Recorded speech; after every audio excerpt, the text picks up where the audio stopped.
I thank the gentleman for yielding. Mr. Speaker, I rise in strong support of H.R. 3670, the Anti-Spoofing Act, which I authored along with Congressman Barton and Congressman Lance. The bill addresses the problem of caller ID spoofing, which is the scrambling of caller identification numbers. It is a tool often used to defraud unwitting recipients of phone calls and text messages. It is often stated that a measure of a society is how it treats its most vulnerable. Almost every day, I receive new reports of caller ID spoofing that harms the most vulnerable in our society. Immigrants, seniors, veterans, and those in need of help from law enforcement are all primary victims here. That is why this bill is endorsed by senior citizen groups, law enforcement groups, and consumer protection groups. Shortly after entering Congress, I pursued this issue because of complaints from a local civic organization and seniors in my district. But I quickly realized it is affecting Americans in all corners of our country, in all of our districts. I think the fact that this is plaguing so many of our communities is a big reason why we have so much bipartisan support here for this bill. H.R. 3670 is an update to the Truth in Caller ID Act of 2009. That legislation first criminalized malicious caller ID spoofing. But since the passage of that law, scammers have used legal loopholes and new technologies to circumvent it.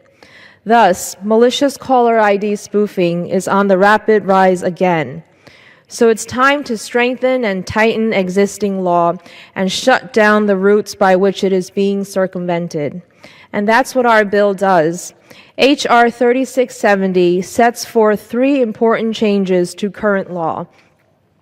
Number 1, the bill broadens current law to prohibit caller ID spoofing from foreigners. This is crucial because U.S.-based companies now spoof calls to U.S. residents with intent to do harm, but originate such calls from outside of the United States.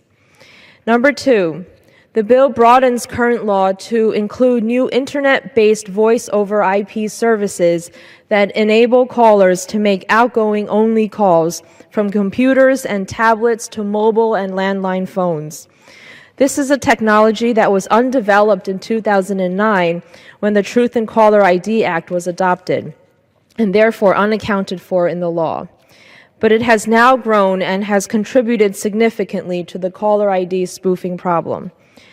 Number 3, finally, our bill broadens current law to include text messaging. In closing, I'd like to thank Mr. Barton and Mr. Lance for working with me to write this bill, Chairman Upton and Walden, and Ranking Members Waxman and Eshoo for all their guidance and leadership. The Communications and Technology Subcommittee members, most of whom gave this bill great time and support, and all the other co-sponsors. I'd also like to thank the committee and personnel staffs for all of their hard work. I urge a yes vote for H.R. 3670, and I yield back the balance of my time.